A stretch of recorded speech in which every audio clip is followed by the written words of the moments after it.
ഉസ്താദുമാർ ಮೀಟಿಂಗ್ ಕೊಡುಂಬೊತ್ತಿಗೆ ಉಸ್ತಾದುಮಾರ್ ಉಳ್ಳೆ ಸದಸ್ಯರು ಸಭೆಲು ಬಂಡೆಯವರು ഹദീസായിട്ടിക്കിട് ഉലമാവ് ഉമ്മത്തി അല്ലെങ്കിൽ ഉലമ വറസത്തുൽ അംബിയാ പോലത്തത്, അതായത് അമ്പിയാക്കളെ അനന്തരാവകാശി മുത്തുനബി അതുപോലുള്ള അമ്പിയാക്കന്മാർ ദീൻ നടത്തുകൂടെ വന്നത് അതേ ദീനായിട്ട് ഇവിടെ ഞങ്ങളുടെ ദീൻ നടത്തിയോണ്ടല്ലേ, ദീൻ നടപ്പാട്ടമായിട്ട് ഞങ്ങൾ ഇവിടെ വന്നരെ ചൊല്ലൊരു വാദ എൻ്റെ ഉസ്താദന്മാരിൽ സ്ഥിരമായിട്ടുള്ളൊരു വിഷയമായിട്ട് ഇക്കിടും.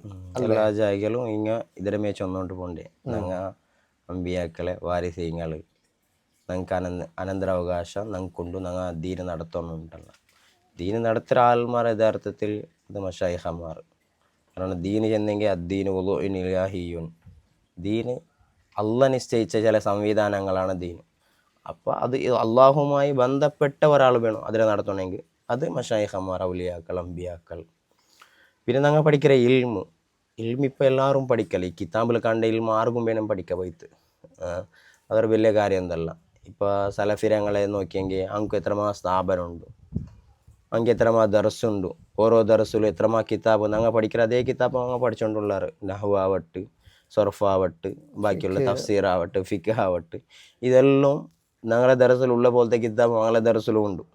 ചില വ്യത്യാസം ഉണ്ടെങ്കിൽ ഞങ്ങൾ പഠിച്ച അതേ സാധനം അങ്ങും പഠിച്ചുകൊണ്ടുള്ളവരല്ലേ. അപ്പോൾ അങ്ങക്കും ഇൽമുണ്ട് എന്നെങ്കിൽ അങ്ങക്കും അതേ അവകാശം കിട്ടും, അങ്ങക്കും അതേ ഒരു വാദ പറവല്ലേ. ഞങ്ങൾ അമ്പിയാക്കൾ അനന്തരാവകാശികളുണ്ട്. കാരണം ഈ ഇൽമു ഉണ്ടായിട്ട് കാര്യമില്ല. ഇൽമൊരു അഹ്ലുകാർക്ക് ഒരു പ്രത്യേകത ഉണ്ട്, ഈ പഠിച്ചത് കൊണ്ടൊരു പ്രത്യേകത ഉണ്ട്. അത് എപ്പോൾ ആ ഇൽമുരെ നാഫിയോ ആക്കി തണ്ട ഒരാൾ കിട്ടുമ്പോൾ. ഇപ്പം ഇൽമു ഞങ്ങൾ പഠിച്ചാൽ അവനക്ക് ഇൽമു നാഫി ആയിട്ടില്ല ചെന്നെങ്കിൽ അർത്ഥം അവനക്ക് ഇൽമു നാഫി ആക്കി കൊടുക്കുന്ന ഒരാൾ കിട്ടിയിട്ടില്ലാണ്ട് ചൊല്ലാം. ഇൽമു നാഫി ആയിട്ടില്ലാണ്ട് ഇങ്ങനെ വെറുതെ ചൊല്ലുകാവില്ലല്ലേ. ഇപ്പോൾ ആലിമീങ്ങളെ കുറിച്ചിട്ട് ഹദീസിൽ എത്രമാ വന്നത്. ആലിമീങ്ങളെ ഈ ഉലമാ ഉൽ അഹ്കാം, ഈ ഹുക്കുമുകൾ പഠിக்கிற, ഈ വിധി ഫിഖ് പഠിக்கிற ആലിമീങ്ങളെ കുറിച്ചിട്ട് റസൂലുള്ളാഹി ചെന്ന ഹദീസെല്ലാം ഉണ്ട്. അഷദ്ദുന്നാസി അദാബൻ യൗമൽ ഖിയാമത്തി ആലിമുൻ, ഖിയാമത്ത് നാളിൽ ജനങ്ങളിൽ ഏറ്റവും കഠിനമായ ശിക്ഷ ഉള്ള, ഏറ്റവും വലിയ ശിക്ഷ ഉള്ളത് ആലിമുൻ, ആലിമുകാണ്. ഏതാലിമു ലം യൻഫഉല്ലാഹു ബി ഇൽമിഹി, അവൻ്റെ ഇൽമു നാഫിയാക്കി കൊടുക്കുന്ന ഒരാൾക്ക് അവനക്ക് കിട്ടിയില്ല. ആ ആലിമുക്ക് സർവനാശം ഉണ്ടോ, അല്ല അവൻ്റെ ഇൽമു നാഫിയായിട്ടില്ലാണ്ട് അല്ല ഖിയാമത്ത് നാൾ ഏറ്റവും വലിയ ശിക്ഷ അവനക്കുണ്ട് കൊണ്ട് റസൂലുള്ളാഹി സ്വല്ലല്ലാഹു അലൈഹി വസല്ലം ചെന്ന ഹദീസ് അടക്കമുണ്ട്. അപ്പോൾ ഇൽമു ഉണ്ടായിട്ട് കാര്യമില്ല, ആ ഇൽമുരെ നാഫിയും ആക്കി തണ്ടേ അല്ലെ നാഫിയാക്കി കൊടുക്കുന്ന ഒരു ഷെയ്ഖ് ആ കാലത്തിൽ ഇന്ന മഹാന്മാരെ സമ്പർക്ക സഹവാസ ഇന്നെങ്കിൽ ഇൽമു നാഫിയാവുടെ. അതേ ടൈമിൽ ഈ ദർസിൽ പഠിക്കുന്ന ഇൽമ് അത് ഉപകാരപ്പെടും. പുസ്തകം ചെന്ന പോലെ ഉപകാരപ്പെടും. എപ്പോൾ അതൊരു മഷായിഖന്മാരെ ഹദറത്തേക്ക് എത്തുള്ളൊരു വസീലായി കിട്ടുമ്പോഴത്തേക്ക് അതിനുള്ള ഉപകാരം അതെ. എന്താ ഈ പഠിച്ച ദർസ് ഈ ഇൽമെല്ലാം എവിടേക്ക് എത്തണം, മഷായിഖന്മാരെ ഹദറത്തേക്ക് എത്തണം. പിന്നെ അമ്പിയാക്കൾ അനന്തരാവകാശി അല്ലാണ്ട് ടൈം ഇങ്ങൾക്ക് ഈ ആലിമുക്ക് അനന്തരാവകാശം ഉണ്ട്. ആരത് ഇമാമിയങ്ങൾ അനന്തരാവകാശം, അതായത് നവവി ഇമാമിയുടെ അനന്തര, ഖസാലി ഇമാമിയുടെ അനന്തര ചൊല്ല എപ്പത് ആ നവവി ഇമാമു ഖസാലി ഇമാമു മഷായിഖ്മാർ ഹദറത്തേക്ക് എത്തിരാറ്. ആ തേറിൽ പോകുമ്പോഴത്തേക്ക് ഇങ്ങനെ ദർസിൽ പഠിച്ച് ഈ കിതാബെല്ലാം പഠിച്ചിട്ട് ഇങ്ങോ മഷായിഖ്മാർ ഹദറത്തിൽ തെച്ചാറ് ഷംസുൽ പോലെ. അപ്പൊ എന്താക്കാം അതിന് അത് കറക്റ്റ് ആവും. അല്ലാതെ ഈ അമ്പിയാക്കൾ അനന്തരാവകാശം ഉള്ളത് അങ്ങനെ അങ്ങക്ക് വിരാസത്തായിട്ടുള്ള ഞങ്ങൾ ഇന്നലെ മുന്നത്തെ ക്ലാസ്സിലുള്ള ചൊന്ന മൊയ്സത്ത് അമ്പിയാക്കൾ കൊണ്ടു ഞങ്ങൾക്ക് എന്തുണ്ട് സാധാരണക്കാരായ ആളുകൾ എന്തും ഇല്ലല്ലേ. ആ മൊയ്സത്ത് കറാമത്തായിട്ട് കിട്ടണല്ലേ. ആ കറാമത്തായിട്ട് കിട്ടുന്ന ആൾമാർ അള്ളാഹുടെ ഔലിയാക്കളും മഷായിഖന്മാർക്കും. അങ്ങനെയാണ് എന്താ അവിടെ ഒരാൾ ഇൽമുരെ അഹ്ലുകാർക്ക് ഒരാൾ ഉപയോഗം വെച്ചുള്ളത് നിർബന്ധം. അത് ഒരാൾ അവന് പഠിച്ച ജാഗയിൽ നിൽക്കുക തീരല്ല. എമ്പകിലിൽ ആലിമി അയ്യക്കന ആബിമാലിമഹു, അതിനിടയിൽ കുറേ ഉണ്ട്.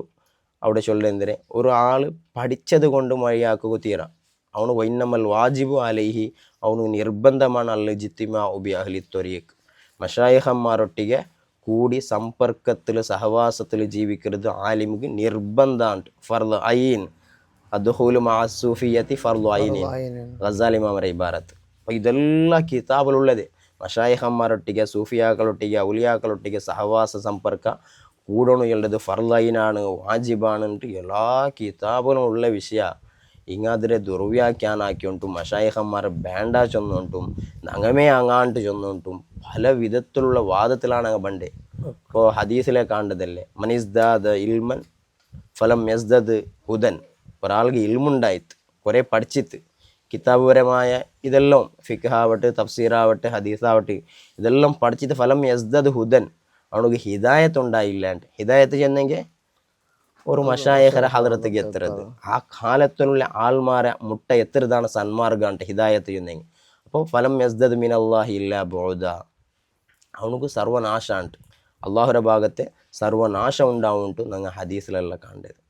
അപ്പോൾ ഇൽമുണ്ടായിത്തെ കാര്യമില്ല, അതിരെ ഹിദായത്തിലാക്കിற ആൾമാർ ಬೇಣು അല്ലെങ്കിൽ അതിലൊരു നാഫി ആക്കി തൻ്റെ ഒരാൾ ಬೇಣು ചൊല്ലുന്നതാണ് നമുക്ക് എല്ലാ കിതാബിലും കാണാൻ സാധ്യ. അവിടെ ഈ ഇമാമിങ്ങ ഇത്തരമുള്ള കിതാബുള്ളൂ നിങ്ങൾ ചൊന്ന പോലെ ഫറല് ഐനാണ് ഇതെല്ലാം എഴുതി വെച്ചിരാറ്. പക്ഷെ ഇന്ത്യ മൊയിലാമാർ കാലി കിതാബിടെ മാത്രം അവലംബാക്കലോടെ എത്തിയാറ്. കിതാബിടെ മാത്രം അവലംബാക്കിയിട്ട് ഞങ്ങൾ ദീന് നടത്തുറങ്ങ, ഞങ്ങളെ ദർസ് ദീനിരുതായിട്ട് ഇക്കിടും, അത് ഹൗസുല്ലാദം നടത്തി ദീൻ ഞങ്ങൾ നടത്തുറാം എന്നവിടെ കാണുന്ന നിങ്ങളുടെ ആ വാദ. ഇത് മിക്ക ഉസ്താദുമാർക്കും ഉള്ളത്, അതിൽ കൊറിയ പെർസെൻറ്റേജ് ഇല്ലാത്തവള്ളാറും ആ വിഷയത്തിൽ ഞങ്ങൾ എന്തും അല്ല ചൊല്ലെ എത്ര ഉസ്താദ് ഉള്ളാറും. അധികം ഉസ്താദുമാരെല്ലാം കണ്ടത് ഈ മീറ്റിങ്ങുകളെല്ലാം ഇതേ വിഷയമായിട്ട് മൊയ്ത് ഷേഖ് തങ്ങൾ നടത്തിയ ദീൻ, റിഫായ് ഷേഖ് നടത്തിയ ദീൻ, ഖാജ നടത്തിയ ദീനായിട്ട് ഞങ്ങൾ ദീൻ നടത്തുകയായിട്ട് വാസ്തവം ഇത് ദീനിക്ക് വിരുദ്ധമായ ഒരു വാദമായിട്ട് കണ്ടല്ലേ. അതാണ് ഇപ്പോൾ ഉസ്താദ് ചൊന്ന ഹദീസിൽ ഞങ്ങൾക്ക് കാണാനുള്ളത്.